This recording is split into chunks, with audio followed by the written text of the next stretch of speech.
lukwa na nke Fada Nwebe mkpọbakwa unu si unu Fada Nwebe, if you area Evangelist Ebuka Obi, you are inviting mkpali from followers here who are Zionites, and there is no way he can even control them, because most people who are emotionally defending you are Catholics, are those people who are called Catholics, doctrine Catholic nisi, and the whole obrongo jekofa defend no Fada kono na akpari. They are defending you because they are called Catholics and they are keeping to the doctrine of the Catholic Church, which is going to now Father the untouchable. Now Father the untouchable. It wasn't you who asked them to go after those people. The same thing applies to Evangelist Ebuka Obi. Evangelist Ebuka Obi is a man.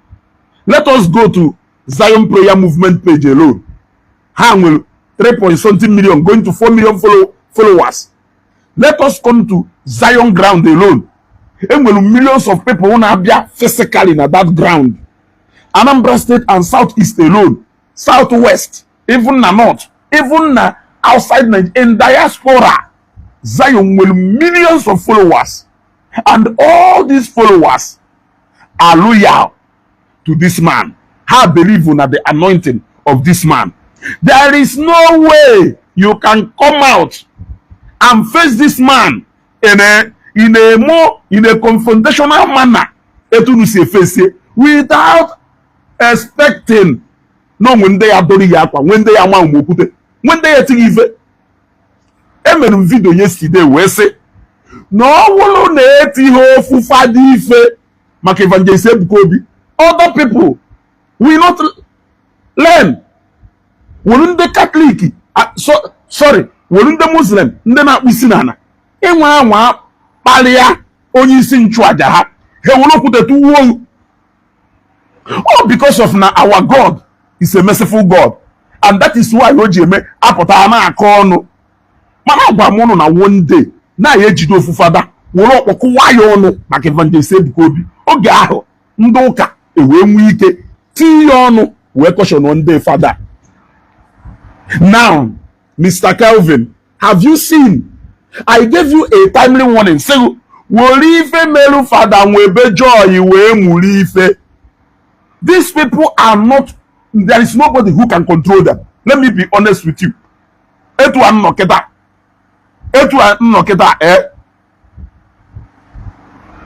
Ife mugodu Ezeugo onwere ife nwo mena eba nno ikpari am na page ya efu Sunday ya be after you. You want to go? Ikpari am na page ya nno godu kita. Iya afu many people who will come after you. Ntekere mwa Ezeugo. Ngwa na video. You want to go? The moment okay, Chukwu Okikem awuda akama hapo mana there is no need. Wolu fake account obia. The VDM. Go after VDM. Rappers will come after you. The same thing. All these people will follow us. If you say you are correcting Evangelist Ebuka Obi, there is a way way correct ya Evangelist Ebuka Obi. It will not mean talking down or condemning that ministry on eh? You can do that, and you know that you can do that. It is called constructive criticism. But you people, it's a destructive criticism. It is a destructive one. Intentionally coming after that particular thing who believe who need ministry which is gonna ministry of prophecy, miracle healing, and otherwise. And even those on it. After it,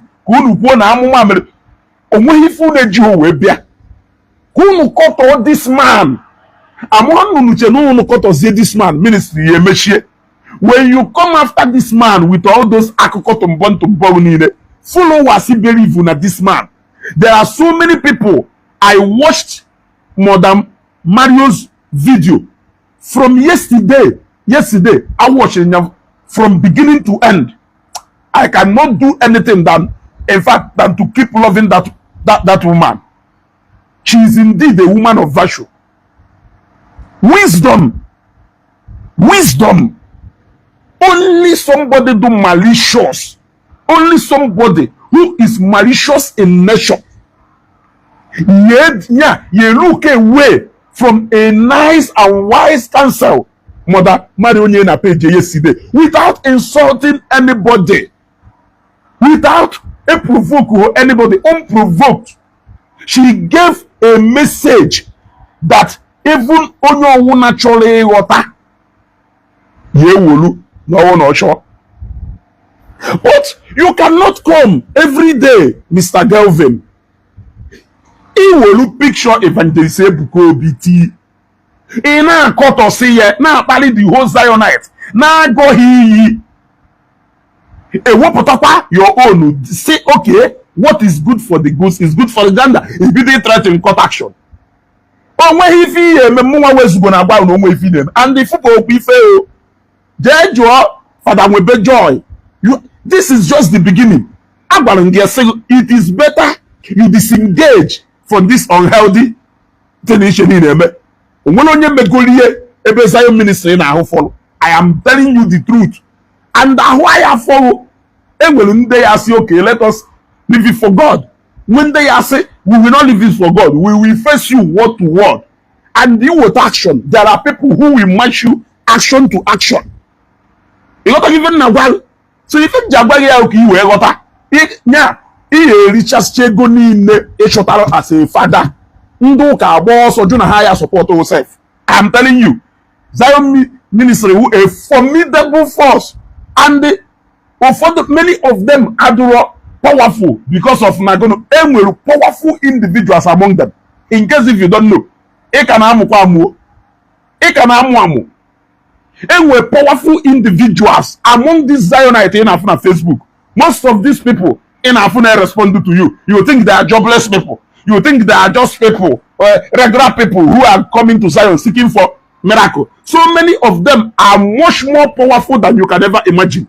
I'm out of experience of what I know. So you can either choose to respect yourself and face your calling. Look at in recent time, yesterday, 3 days ago, people can barely respond to a priest. Look at how you people have dragged that sacred order to Ebe Omaziji Amachopa. And you are not, most of you are not even willing to stop anytime soon. Yes, anytime soon. I got a call from a reputable Catholic priest, and after look at these people who are gently and honestly answering the call.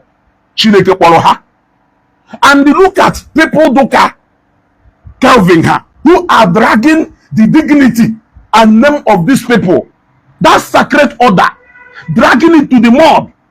And you don't see that in a museum where woman has you gotta go. I will never address him as a reverend father until the day he start addressing Evangelist Ebuka Obi by either evangelist or prophet. If I'm calling Kotanke as if we're calling Kotosa. You in a Ezeugo tata, you know ebe chiri Ezeugo. Mana ifo na nzawala Ezeugo, ituwe Ezeugo.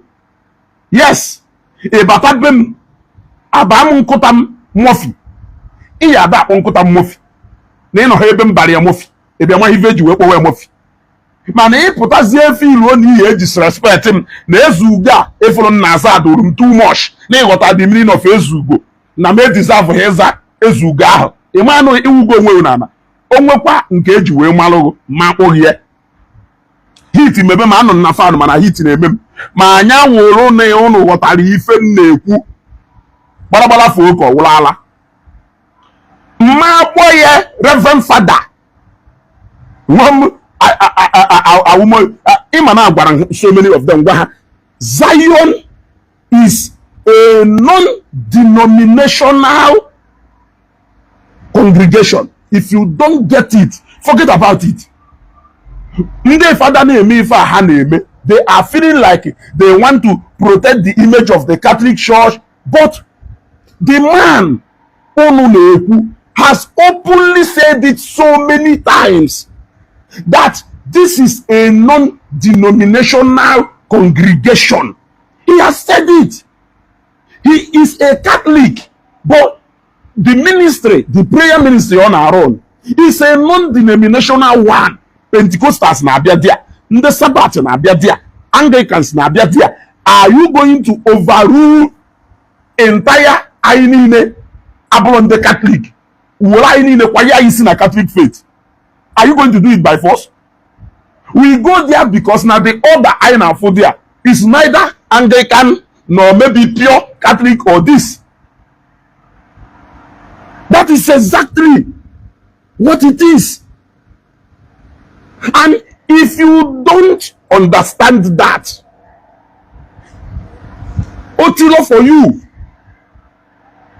look at how you people are dragging the name of that sacred order.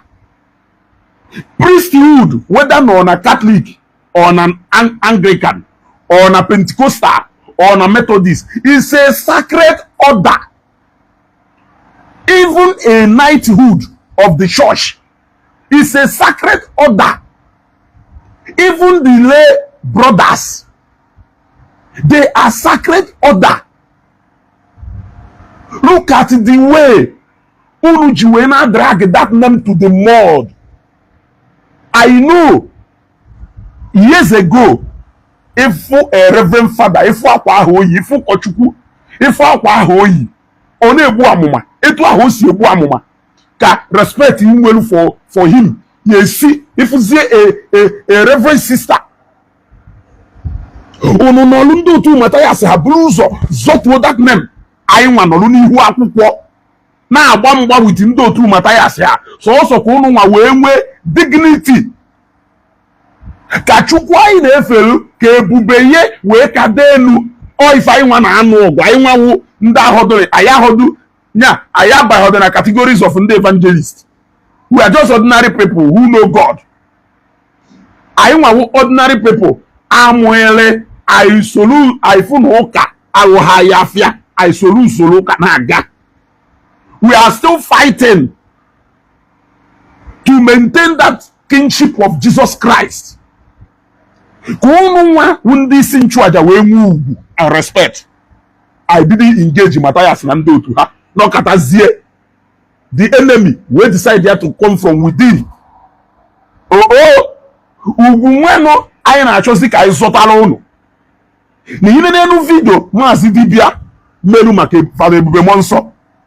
For the kind of disregard and disrespect, how well for that general I myself nwere mfuzie Father Okonkwo. Hey father mano nwere mfu Mr. Ugwu anorokwan no chanting no nene based on na mo mana otufuona that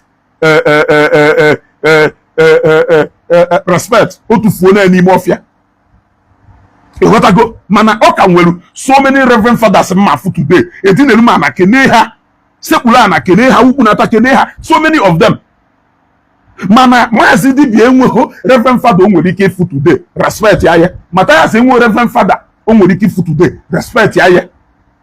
You no problem with these people. These are the people I na choka I na engage.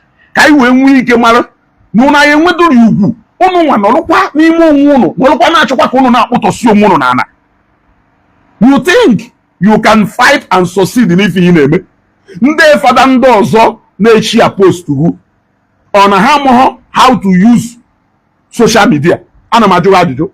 Nde father na nde sister ụfọdụ nda na echi post to on how they can comfortably use that social media ATCMA. You shall not go can we courage, nyan go can we mozo, go can we gono. E what I go, mazi eji we mi fe egwu.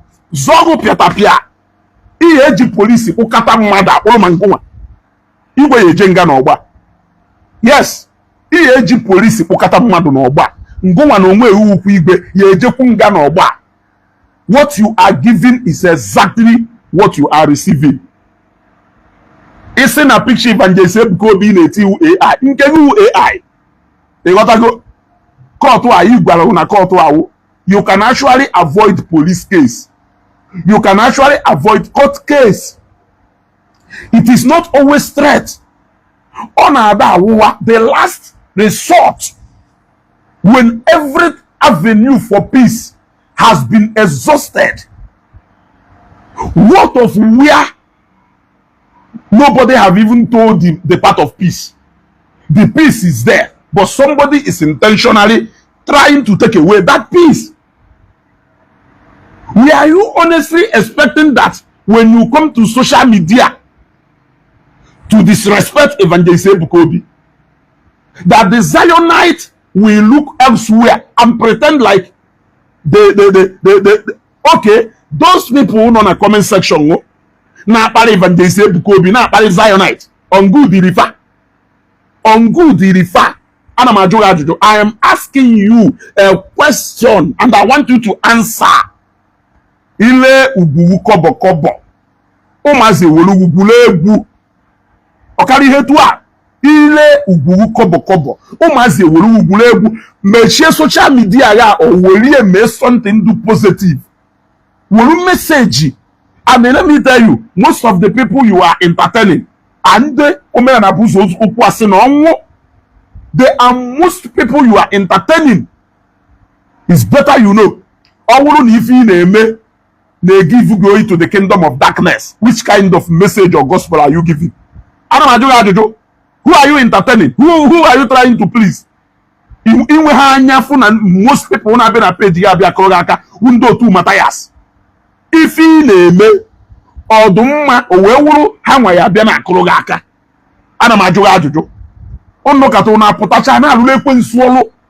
Unu awụrụ ngwa agha ekwensu design were ezo n'ime unu ụka iji wee achieve ozi end time ahụ agwala anyị. Ọ ife unu mere onwe unu ngwa agha ekwensu design shalo debechi unu n'ime unu ụka. You feel threatened by the fact that Evangelist Ebuka Obi is running Zion ministry, but you are not threatened by the fact that Matthias is running Omenanabu's Ezeugo Nando. Is that not hypocrisy of the highest order? You want to draw more souls to the Catholic Church than you want to draw more souls to Christ.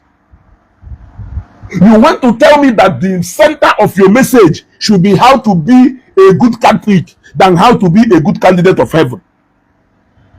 I am asking you, unaton show to agent of darkness. Yirisha white na parale. Na shonye ya wofuno dinela na. Yeah? Do you know? Go and check the meaning of father.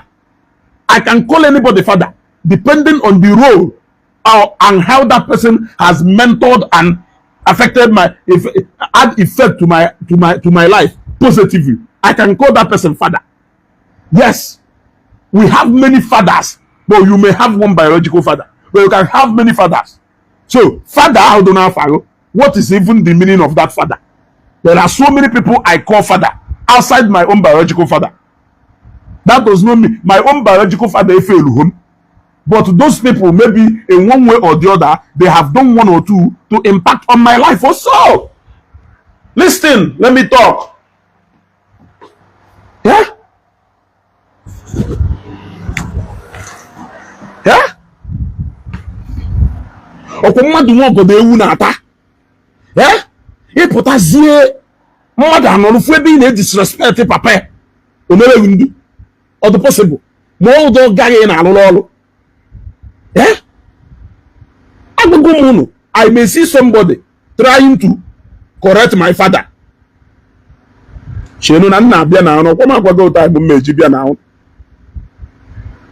Yeah? I may see somebody disrespecting my father. Not disrespecting my father. I may see somebody correcting my father. All correction, I will know. And you, if you onya papa na make some kind of argument, if you make sure no hana be kurube, if I'm a constructive criticism where either of them will learn from each other. Ebonyas will run a short of knowledge or more from Onya. Ebonyas will run a short of knowledge or more from Onya. Manu will fetish and I'm put up somebody on disrespecting my father. The same monologue that you are trying to correct him of what? Eh? You want to bring my father down. And I assume that you are trying to correct him. You want to bring the legacies of my father down. And I assume nature correct here. You want me to leave you? That criticism in Evangelist Ebuka Obi, is it a healthy one? By either one them Madonna prophecies on a new tumbon, not fake prophecies. Can you prove that? Can you prove that? Can you show the one that is real and the one that is fake? Since it's obvious that you believe in prophecy. Because when you believe in prophecy, you will first of all build up from the other Holy Ghost fathers in a year. We condemn away. You will not always focus on Evangelist Ebuka Obi alone. So for the mere fact that we believe you know where the prophecy do real. Iye bito go do by a why kelunde nke wo real, kelunde nke wo fake. Can you prove that? Yeah? Can you prove that? Omuma saho bukwano onye mala ebe ọwụla ahụ ojechiri ogode. Onye mala ebe ọwụla ahụ ojechiri ogode. Unu na-emezi too much. Unu na-emezi too much ka mụnwa wezugo na agwa unu. Gbalagbala felo oke ọwụla ala. Gbalagbala felo oke ọwụla ala. Nwere onye ya agwa unu ya. Onye ya agwa unu eziokwu. Ya agwa unu eziokwu. Respect ya n'onwe unu. Unu fada ahụ eji wee nwala unu. Unu nna ahụ eji wee nwala unu. Unu awụzina agent of confusion. Unu awụzina agent of confusion and agent of destabilization. People aya agwa unu eziokwu. Ndị mmadụ ya dị ekpudo unu. Fada ị narị eme na ị na-respect unu ewu. Ihe ejekwuni mata ya sikata agwanye respect ya kwaga. Ọ kparị ahụ. Onwe unu onye amaghị afa nne. Where I daddy. I repeat. Onye amaghị afa nne. Wee na-akpọ daddy. Afa nna wu nwere ike wuru Johnson. O nwere ike wuru Emeka. O nwere ike wuru Chukwu Ebuka. Mana ịmacha afe wee na-akpọ daddy. Eh? N'ọkwọnụ o nwere ka ekwe ya esi wee dakarịa ụda nyekarịa nsogbu. Anyị agwa oisi eji wee kpụọ.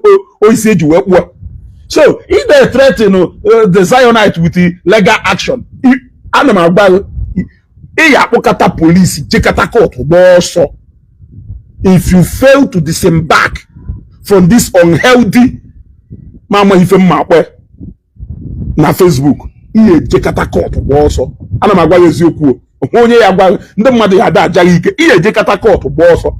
don't forget that the people you are going up against, some of them are far more ahead of you. In case if you don't know, some of them are 100 times far ahead of you. You know what I'm saying? So, even Magwago,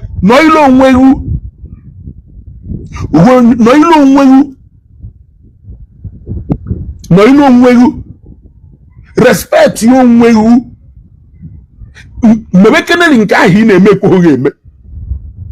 as a Catholic priest, can you impact he create goal? We are watching you. Can you impact he create goal? You do missionary journey na Gambia. Yeah? You we cannot compare a man no impact goal so many lives. Even for them that they joker. As you go through him, when that is the kind of a man you are up against na Facebook. Even onya honyoka, even onya honye Zion, ahari ejoka ncha. Benefit go from ife rebama physical one. I know go do ife rebama physical one. The ife rebama physical one ah. Onwelu mama, papa, uncle ye, auntie ye. Na we ala ebujegoro na agulere. Onwelu mama, uncle ye, auntie ye me na lokenye. No na agulere ya na take care of. Enwena ụmụazị ọma nọ na motherless babies home na Mgbishi. Enwena so many of their relatives Evangelist Ebuka Obi empowered financially. So many of them on a Seraphic Football Club. So many of them who beneficiaries of Seraphic Foundation. So many of them who beneficiaries of numerous projects that is going on in Ngopala. Epalia Evangelist Ebuka Obi otie ifetu nwo anya.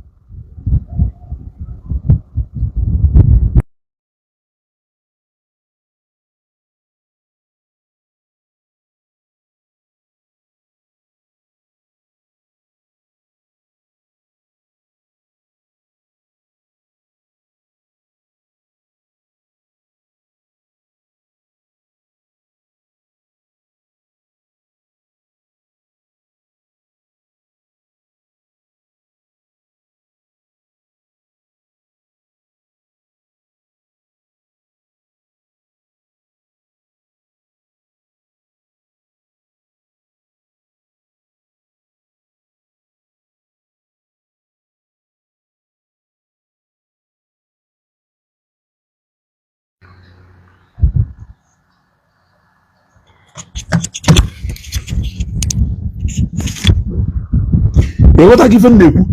So there are even non-believers benefit goal from ife efunanya this man who make goal them mad. Onya nwere ike chefuo n'ihi agwa ọcha ụlọ la sụwa ntị ihe kweta iche na ọsọ anyị nwa wunde ụka ya wife agwa ọcha na agwa fada ya agbawa ọsọ kwụsịrị that thing unu na-eme unu machi ifunu na-eme kwụsịrị that thing unu na-eme na nwere ifunu na Evangelist Ebuka Obi na-eme oke ngwa through gospel may something do different ka i wee dọrọ mkpụrụ obi ahụ Evangelist Ebuka Obi dọta na Zion. Do you need to Evangelist Ebuka Obi criticize the Catholic Church or criticize the other brethren or criticize any organization do no before the whole people who Zion or Zionite? What makes you believe that before a drag those people back to Catholic Church, however, that you must have to face Evangelist Ebuka Obi if you suppose this way face the devil? What it means is that the mission is very simple. Bring him down. That is the mission. For that purpose, the whole Federal High Court in Nigeria, Magistrate Court in Nigeria, every day, he a frequent visitor. Na court. He take a court. He a fee for the webe for boss. Only advice. Only can they only how to employ advice. Nyajile goes on. And he is not the first person. Go and check so many people. Kelebi ebido de ebido when work Zion. Ana majura ajuju. Kelebi ebido ebido. And with so many Zionites here say, Nande Zion, this is not what we know as Zion. Don't they? With so many of them. No one Zion. Yahweh. Also, Ezeugo. No father ke na agba. With so many of them. That is to show you that now. Ofun ne na amuma no hofu Chineke. Ofun ne na amuma no hofu Chineke. N'ime Zion na when they aso Ezeugo wonu nwa yo no father ke na agwa biko I support ko me fa ya won onye ku. Enwe so many of them. When they do the willing na nwa wo la physically. When they we verbally fa na Facebook ka ha ya da agba. Enwe different when they are no onwe ha na le emelu onwe ife ha na emelu onwe ha. Ha come across this thing and remember. Sit yellow onwe ha. If I have my way join open heaven, join no activities of Zion, join if any you cannot even assume that when I respond to you Evangelist Ebuka Obi has not appointed anybody to respond to you. The same way you feel like you have not appointed anybody to respond to and these are the people you cannot control as long as that these people will believe and trust in you. Can you fool me a Jew for Shades Malo Manepu Hunana? And a major adjutant. Can you fit Patalo? Unu ye Jew for Chase Yoku, Malo Manepu with Zupu Hunana. Hapono Evangelist Ebuka Obi or Dobby Home Juno. Haponiaga, Une recruit Zina. Une recruit Zina against him. Look at even a new system in so Bosia. The man na Korogaka, ride on. Father, ride on. Emelu video Bosia, Bago. Wolumayo, ni break down. Ishena ase. Okay, me video was here. But when you break it down, you started ignoring if any nani repost at a point you started threatening. Can you feel the threat in legal action? One more tank. New tipa buaja. New rock. New Peter the Rock. No if they check you. No if they check you. Iya follow entire Zionite in a J court. Why can you do? Why can you know when people gonna they make you that you don't even know that you gonna police go your track. You check out now parish track kataha a boss. How much they are going face if you name? You got to go. If you can go no move.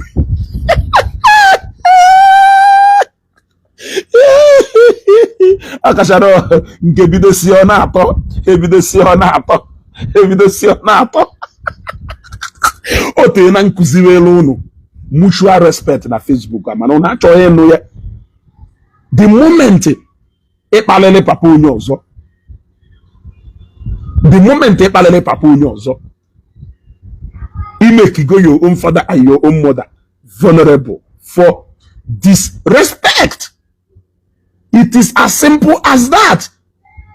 Maka iyeje pari papa onye ọzọ onye ka o ji eme ngo iyi ya na page me nebe ngundu if go shigaziri m nka agbasala son of my business go so zugbo ngolo ye ewepụgo m aka golo bazikwa mana o ya ajọ njọ na unu ya eme something ewolukwa aka ahụ unu wotara nyechigo ụlọ ọkwa asịrị na o nwere onye zara afa sị aka onye wotalụ aka iwotalụ ka eweje nye etere nwa legal action mmadụ ole ka ihe atụ nga prison yard ya eju eju ahụ abịa ya afọ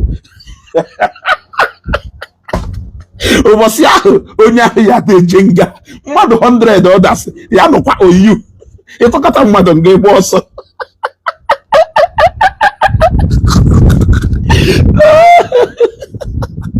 ihe atụkọta mmadụ nga ịkwa ọsọ emeghasịghị na ọ na-akparị ndị fada na ọ na-akparị ndị fada na ọ na-akparị onye ndị fada ka ọ na-akparị onye ndị fada ka ọ na-akparị na ọ na-eme onye oziọma oge ụfọdụ nye oziọma oge ụfọdụ onye instances of ife mere eme example onye elu mere eme ọwụnyanwụ na ọ na-akparị ndị fada etiri ngwu vidio ebe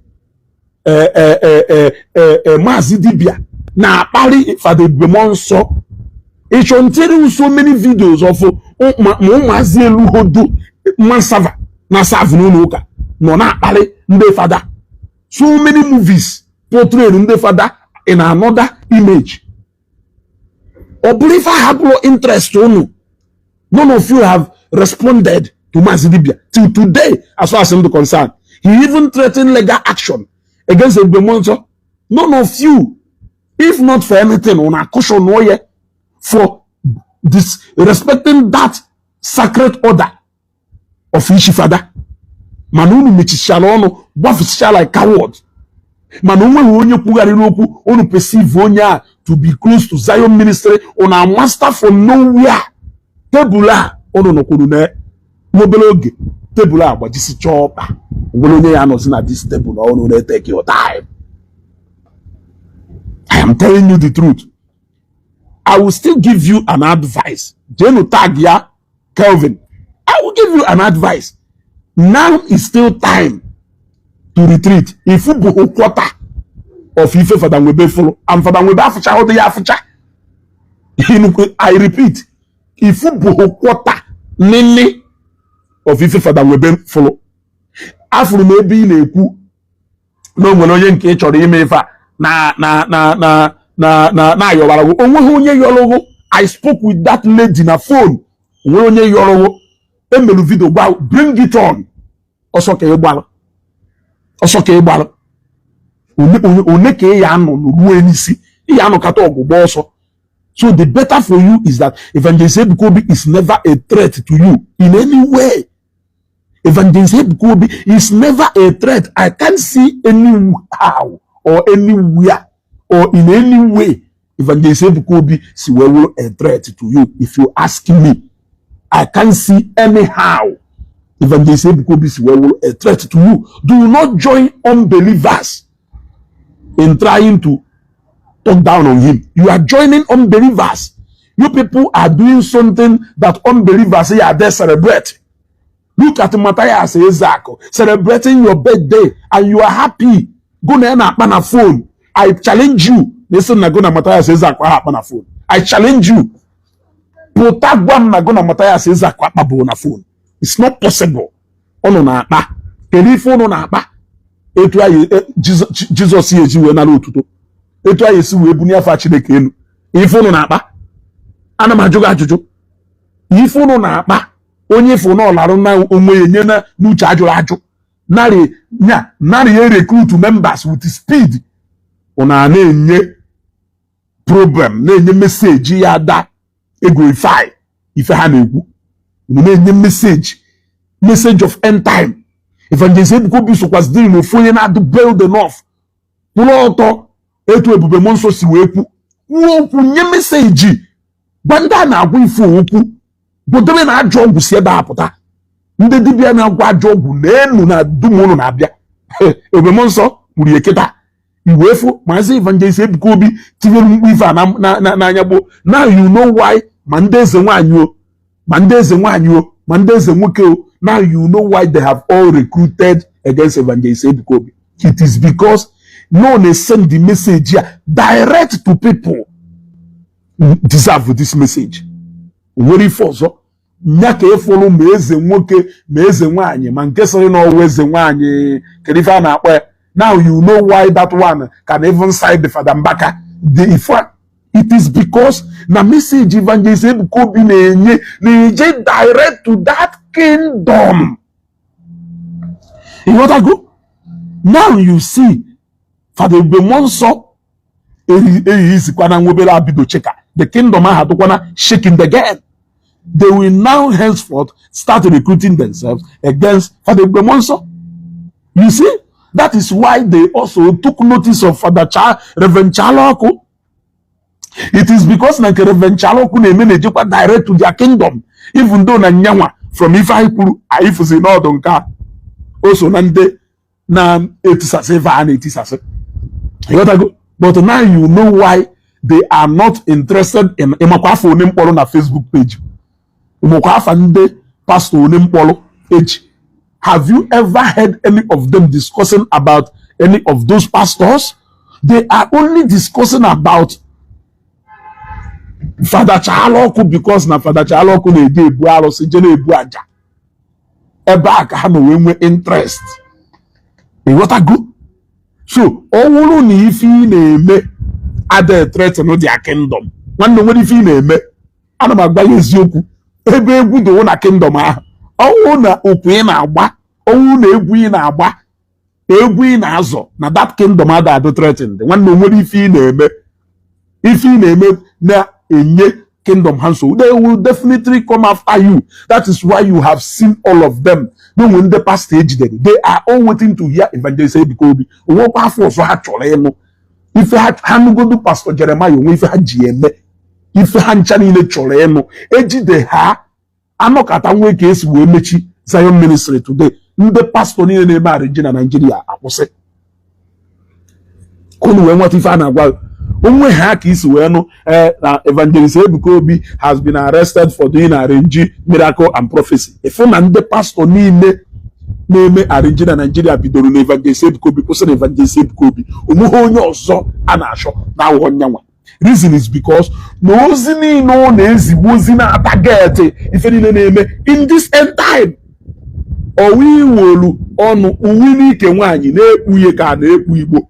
Ọ na-ekpuye ka na-ekpu mmiri oyi agbapụta okwu oye ichi ide eme na-eme ndị achọghị ide eme egeri ya kwụsị efu na ife niile ndị ọgwụgwụ oge anyị a na-achọ ka ọnọdụ ka meseji ye a na-abịa against. That is why they can never, they will hire no restless. They want to go. So can I water the game? Now ndị fada niile apụtazie eje na-enye meseji. Imagine nkai onye nkai respect n'Enugu ijekwu na romance mata ya igo na massage igo mata ya asị si n'ụtụ ka mata ya asị a na-ekwuzi eziokwu. You see, they are recruiting. They They are recruiting themselves as a network. Even Mande no Nuka, Manda no Nuka.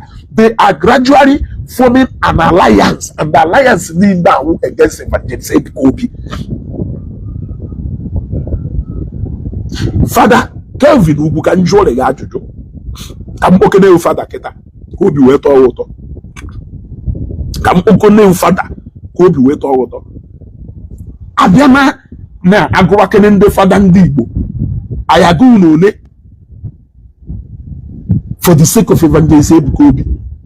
Nde nweghị ike ikponi egwu anyị ekweni gbafa Fada Mbaka n'ụwa kpọrọ ya afa gwa ya okwu for the sake of Evangelist Ebuka Obi.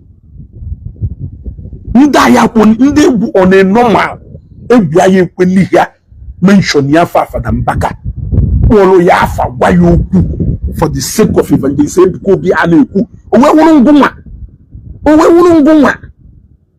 wuru ngụnwa ka nna jụ Emakunye Fada Mbaka wo papuwa from time I pempe we tonite ama mgbe na akpọ ebube monso onu na nuchi aye deba akụpụrụ na early 2000 akụpụrụ ya before 2005 kanji record anyị nwere mgbe aha akpọ ebube monso ebube monso ebube ijeje ga ebube monso ebube mbara igwe ebube monso. That was mgbe m bidoro n'ụwa afa Fada Mbaka mgbe mpelu mpe onwuru na ndị otu anyị ndị bidoro na nwata nya fere afa ahụ na ụfọdụ nwere ike iji because of for the sake of Evangelist Ebuka Obi onye kpọzie ya afa a na-agwa ya okwu anyhow.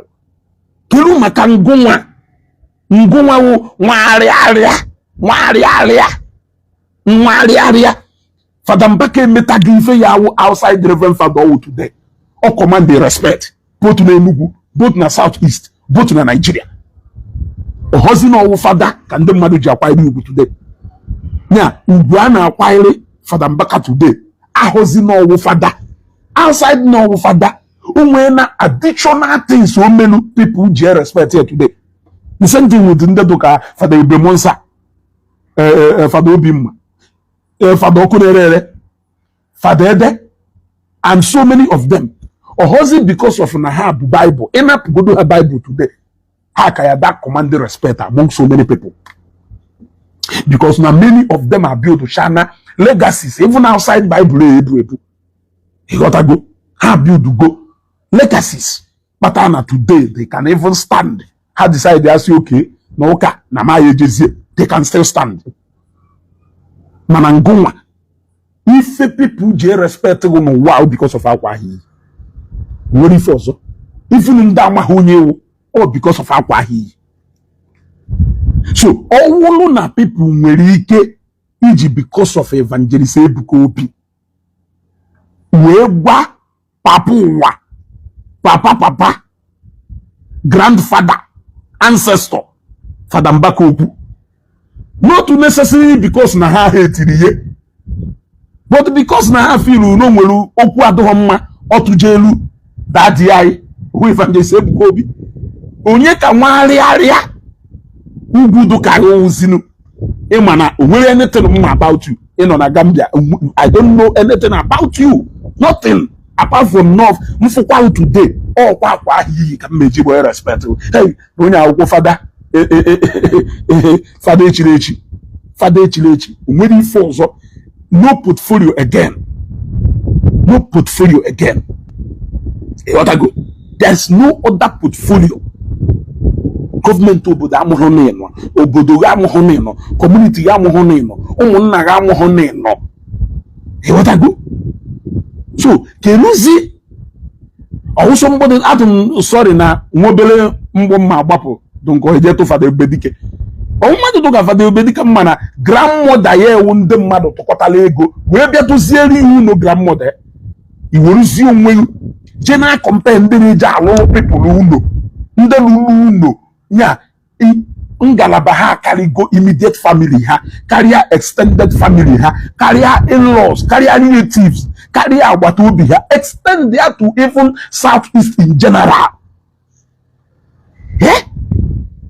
crazy ụdị ndị ahụ ka ị na-ejezi eje ewujela ọnụ mana ụdị unu ekreti nwo impact even na your immediate family nwere onye m ụnụ apart from n'ọkwọ fada na-ekwe nne fada na-ekwe nna fada ụfọdụ amụdụ fada ọwụ nne fada abịara afịa kere afa fada nwe anyị amụghọ wuo mana nwa echiri fada ịghọtago nwa echiri fada keruzi ebe nwa ya nọ ka parish ọ nọ afụbokwu nne o mana o chiri fada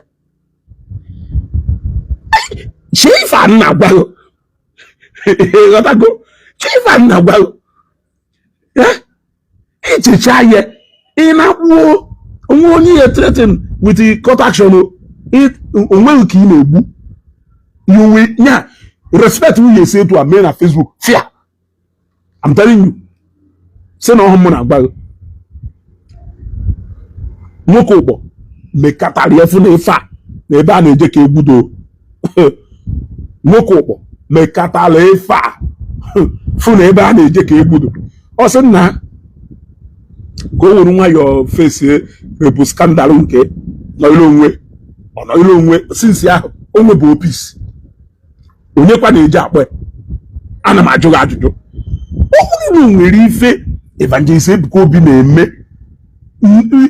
the entire Catholic Church wee filuo na ife ọ na-eme na undermine the image of the Catholic Church. Iwu bishop agụba na level na diocese one ka anyị agụ na ya kedu ife nwụ na ya isuru one anyị eji wee gụọ ndị bishop nọkwa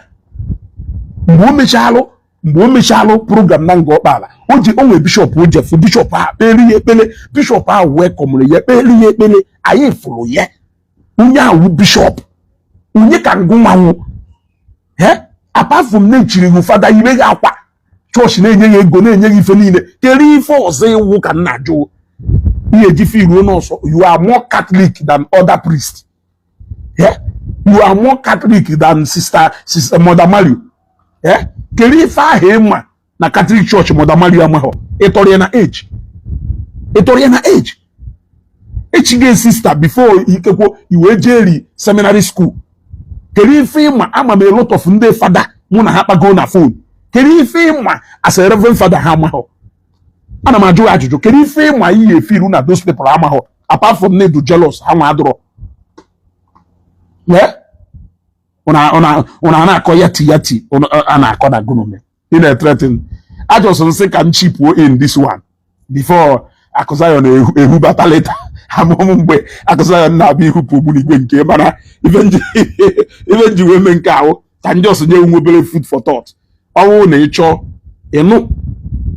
ịchọkwa ndị nọ n'azụ na-akụrụ gị aka ndị niile na-ezikọ ya ụlọ ekwebụ ha pụta ha ka ya emecha pụta mana mgbe ha ya apụtakwa ahụ ya afọ ha ya ebu apa ahụ wee nakpu ọkarị ihe etu ahụ ana m agwa ya eziokwu ọkarị ihe etu ahụ eneruri bishọp anya n'ihu na Nnewi gwa ya okwu o wee wụrụ ngụnwa kedụ na-ekwu ụdị ife ọkwere mmadụ nwe ọgọdọ ewu na-ata o nwere ka ha ya esi wee sọkata eze anya egburu nkata n'ihu gwa ya okwu ịnụ ife a na-agwa ya ịghọtago anarị ndị adoration Enugu nwere mgbe o nwere ka ha bishọp si wee take one or two decision n'ebe fada Mbaka nọ ndị adoration buru demonstration na-akpụ ime bishop court kurisicha ma moto dị na bishop court bishop ọchụsịsịrị ha si na ụlọ ahịa ozi ndị Catholic Church omeghe ọ ghọtara na ndị ahụ people and when they are aggrieved they have to express themselves. Yes. Mgbe a chọrọ ka ewepụ otu onye ọ na-eme ike ụwa nwee ka o si do aje na adoration gwe emeriri eluigwe gbadata ebube eluigwe gbadata ndụ eluigwe gbadata ebele eluigwe gbadata ayeyeyeyeye o jekwa ego chasịcha ya unwe hope and faith or do filled in spirit from adoration ground or nara n'ifisike adọ na Nigeria iwe nọkọtasị ka ikwezie fada Mbaka aka wopụ ya ha wee sịrị na ihe eme ihe ịghọtago ha wee bụrụ demonstration wee bịa n'ụlọ bishop. Are you more holier than the bishop? Are you more Catholic than the bishop? Bishop Oji, because of it, rebuke all the entire people in the adoration. Oji, because of it, rebuke all the entire people on a parish for the Mbaka. The answer is no. He knows that these people, of course, one thing have value so much. Some of these people are still alive today because their hope is still strong through Christ. Now, this place is hard. Not that they are hoping on government. They have hope by Ofodo. Yeah.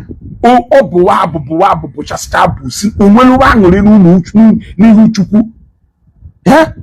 Ayeye, ayeye, ayeye, ayeye, ebube monso, ebube monso, Father Nasizi, ebube ije jogo, ebube nwelo nwe, ebube na-enwe nwaanyị amụọ ebube na-eme onye ife na-esiri ike ọ gabara ya mfe, ebube onye odumije, ebube ji Baịbụl ọrụ mgbọ, ebube mmụọ nsọ, ebube nwelo nwe. Hey! Onye ahụ si na mmụọ pụọ, udu lifted to another dimension na this earth. It is only when you begin to live in the spiritual realm that you can survive the hardship in Nigeria. Now, if you don't know normal on Nigeria here, is it normal na mubu hand fan or the normal no generator na asu na if you now? It's not normal. Onyocha cannot even survive 1 week in a ban. For it, Onyocha ya survive 1 week in a ban. But I'm a man survive here. A go neka people ne eno na one we are the benine. Mano ne ejikwe na akwụgwọ nepa. Oya kwụrụ onwe ya ụgwọ nepa. Oya kpala onwe ya nni. Oya emere onwe ya ife niile. Oya emere onwe ya ife niile ka oya emere onwe na Nigeria. Nega ha na akwụ. Otu ebe ya olu ebe ahụ enye hope and ha na-afụkwa ndị nwere hope ebe ahụ. Onye nya na-enọ n'ụlọ ụka pụta next week ọ bịa share testimony. Ọ dụkwa ndụ with hope, dụkwa ndụ mmadụ na-echi niile na testimony nke ya abịa. Ịpụtazie ije ka ije ba ebe ahụ aka. Ọ ga-ekwe? Ana m ajụ ya ajụjụ, ọ ga-ekwe iwurugodo bishọp ọ ya akpala iwe ịnọchi ụzọ sef ọ ya esika ya akwa? Ị na-ekwu ife ị na-ekwu. Iche na ife a na-ekwu na ọka o wee wologono. Are you more Catholic than the bishop? Ụmụazị anyị siri ya akwa ahụ ọ karịrị mma n'ihi na kpuru. Save your face and go in. Ha ya emecha tii na billboard etu esi weti vidiyo na billboard n'ọka ọkwa ofeshago billboard ahụ kịta ọkwa okpukpe ka a na-ekpezie mana mgbe ahụ ọ na-afịa ụtụ ka anyị egbu mmadụ anyị egbukwara ya mmadụ ịghọtago nke ahụ ifiri n'ihi emenwu maka na o kwere omume. Onye ọzọ nwekwara nke ọ ya eme maka o kwekwara ya omume. Egbutọkọwazi ife egbutọkọchazi ife mgbe anyị edozizi ya mmadụzie ndị anyị ekechitenwu ogwụ ndị anyị ekechitenwu maka na mgbe ahụ a na-ekposi ife ọrụ na onwe onye weji ife kụwa kọpụ anya emechaa dozie ya kọpụ anya anyị echigatazi n'ọma.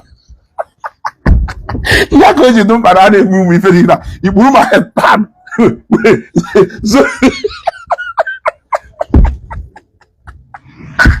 onye bụkwa ebe na-egwu ife anya mụ na ahụ esiokwu m ike mana ọmụmụ batara n'ime were egwu ife a na-egwu because ọ dị nọ mmadụ mmekwuru ife a na-egwu ịghọtago ntoro ahụ esiokwu m ike.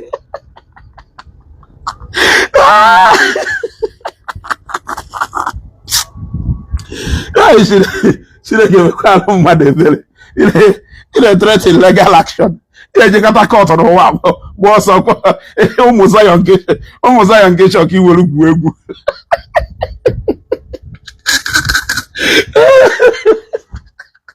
Ụmụ Zion nke chọka iwere gwuo egwu. Ụmụ Zion ya esekasịchaghị akwa kụwacha agwa kọpụ anya na ọ na-echọghị nọrọ nwayọ.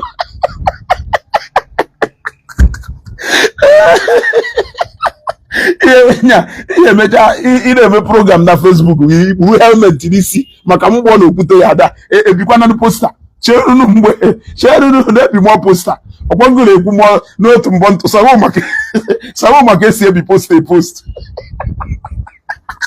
sawo mgbe ndị ya eri post adawari ụbọchị anyị eboru ụbọchị anyị agwaghị n'ọngụ ka ike Mbojukwu nyere ego good ego tam ngwog iwori ejewara obodo iwo obosi aka ya lọta ife a na-ekwu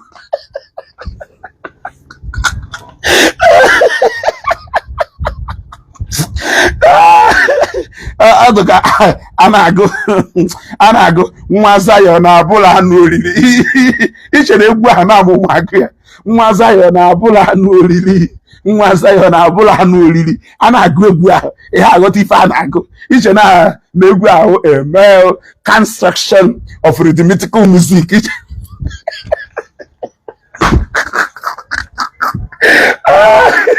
ihe emecha taa ihe ịjụ na ya na-akpụ na Facebook a ihe emecha threaten ndị Zion na ya atụ ha na-alụsị jee kụchara ya ihe emecha align with wole ebunu wejenu maazị dibịa gwe tụọ ndị a na-alụsị because ọ na-alụsị ka ihe eje tụ ha in number ọwụ isi na ọkọtụ ka ihe ejegido ego yara eje kọtụ a ihe chọrọ ihe ejele nkwụ Nnewi wee jewe kọtụ a ọ kwụsị ọsọ ya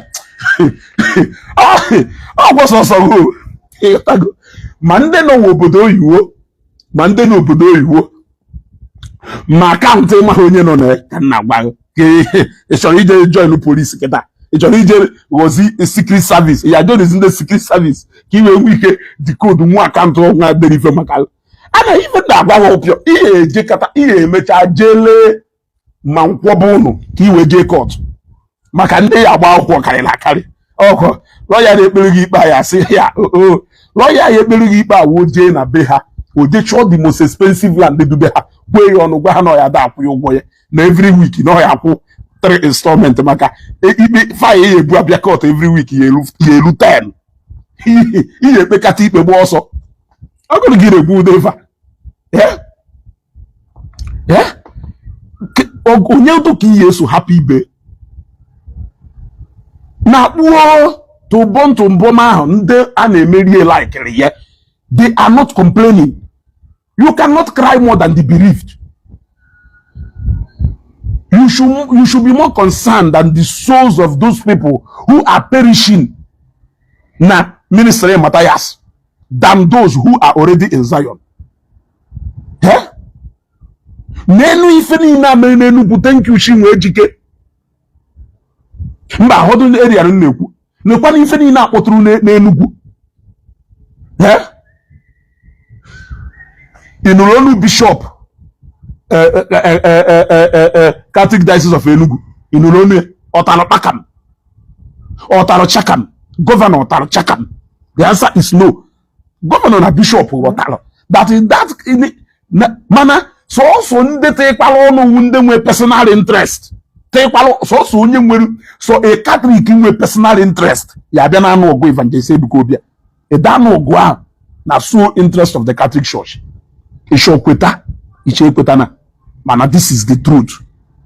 Some people fought for the government more than the government itself. Government will spokesperson, they can issue a statement through their spokesperson.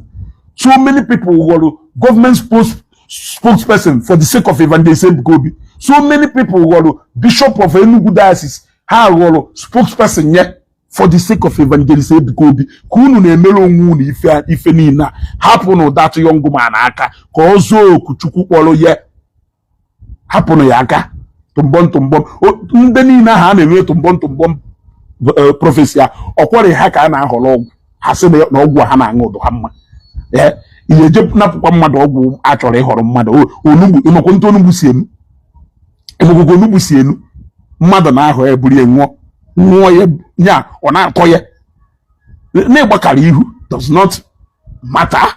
The person ga-aṅụ dị anụ ugbo o nwere ihe ga-eme sọkwa gbaka iru dewe ihu na-asị ọ ga-aṅụchasịcha onugbu ahụ lacha kọpụ ya alacha ịghọtago na unu ihe elekwa moto ya mfụrụ ịnọ na mekanik a na-akụ aka ihe elekwa wee kokesi ị ga-elekwa ya wee kokesi ihe elecha lee ma akpụkpọ ịghọ good luck.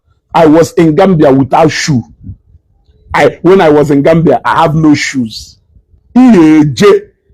Jecha case also. Many people now support you. Now ndu tu Mataya Sefa. They are the only people clapping for you. They are the only people clapping for you. una aghụghọ akwa mgbochi nyelu alaeze Chineke si na ụnụ wụfada mmụnwe echi fada kaghị mma na-achụtara Chukwu mmadụ ngụnwa chiziri fada a na-achụfụsị ndị mmadụ achụfụsị na-agwa ha na Jizọs enweghị ife ọ na-emenwu na Jizọs dị powerless na Jizọs na nna m ka dị powerful because esi na gọọmenti ya emela anyị ife niile okay, I think I have to leave now because na afụgo na Zion nọ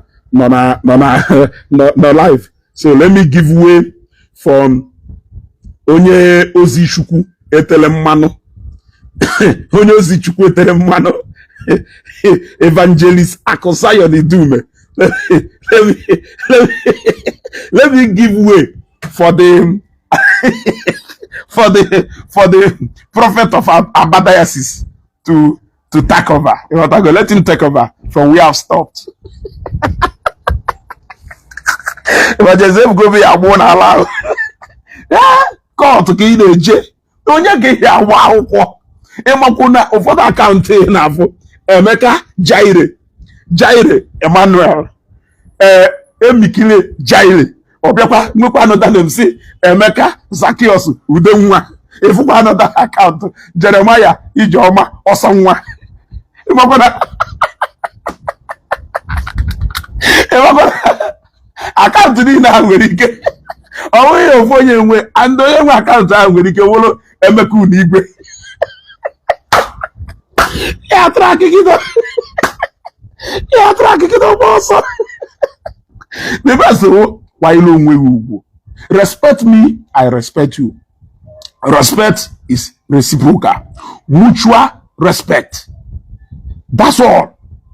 So ka m hapụ na onye amụma etere mmanụ, onye amụma dị ike ma na-ewu ewu, Prophet Zion Idume is online, so let us join his service. Ka anyị join our service here, ka onye nwe anyị gọzie okwu a, ka ọ baa anyị n'afọ na-arụ n'afọ nke Nna na nke Ọkpara na nke Mmụọ Nsọ. Amen. Amen.